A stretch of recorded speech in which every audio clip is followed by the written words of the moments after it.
Welcome back to my 29-gallon Biocube. Today I want to talk about some hints and tips for y'all that are going to be entering the reef keeping hobby and as well caring for your tanks and corals. If you can add a Refugium to your system, I would highly recommend it. The reason why is that it really helps with keeping water stability and maintaining proper pH and alkalinity. It also removes phosphate, so you don't have to spend as much money on carbon and PhosGuard and all that kind of stuff. So adding a Refugium and having Chaeto also with a skimmer, it just helps with moving nutrients. You don't have to have these things.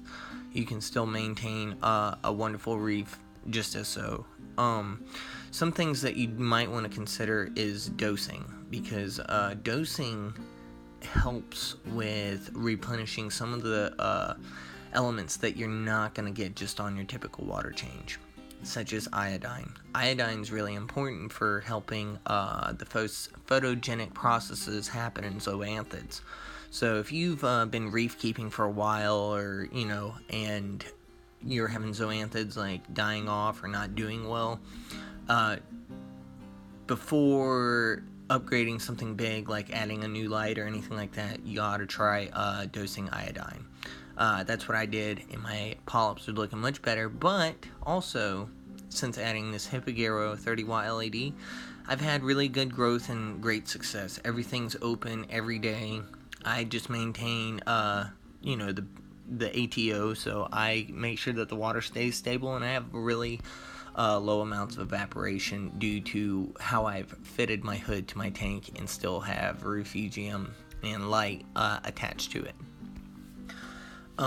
I wanted to point out some of the coral growth that I've been having in this tank. As you can see, some of the bottom leather is getting really large. The mushrooms are extending. Polyps are budding and growing and extending out.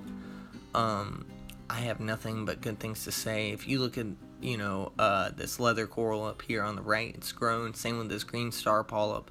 And you go comparison them. In my first video, you'll see a difference, because I see a difference. It's really just expanded, and I'm super happy. Right now there's 7 fish in this fish tank. I have 2 clowns, 1 tail spot blenny. As you can see, the yellow wrasse right there, there's the tail spot blenny. I have a war paint goby and a cleaner goby. I think it's not an engineer goby, but it's like one of the small little guys. He helps clean the fish from parasites. Now, one thing that I would definitely also recommend is when you're choosing your fish, make sure you choose your fish based upon the job that they can perform, plus their look. I mean, this is if you want fish to really help your system. Yellow wrasses are good, but they're going to grow to be 5 inches long, which once he's full size, I don't think I could keep him in this 29-gallon. Same with them clowns. Like, those clowns get fairly big, but I'm going to keep them together. They don't need too much. And they're one of the originals I've had. I mean, you got to have your clowns, But, let's see. Getting back on topic. Yes, the more hooded or more cover you can put over your fish tank, the lower the evaporation, the more stable your water's going to be. And, I know it's a balance between letting your tank breathe and also what you got going on. Adding a Refugium really helps with the oxygen and carbon and oxygen exchange.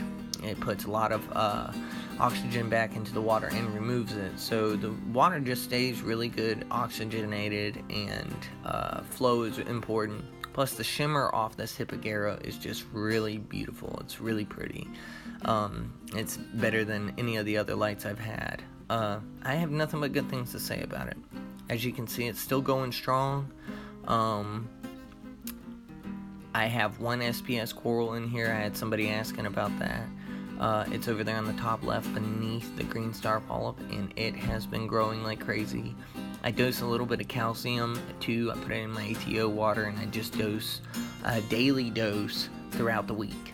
And it seems to do fine with trickling back in the elements that they need, because it's got a little bit of magnesium in it too. So either way, I've heard that you need to have magnesium. Make sure you're adding magnesium for soft corals because they really consume it, from what I understand. I may be wrong, so correct me if I am. Anyway, y'all, thanks for stopping in. Thanks for checking out my video. The music that you're hearing is me playing on my guitar. I figured I would try to do something funny, so excuse the screw-ups, even though you may not know where they are, but they're there. I was just having fun, so I hope y'all enjoy, and have a great day, and good luck reefing. Bye.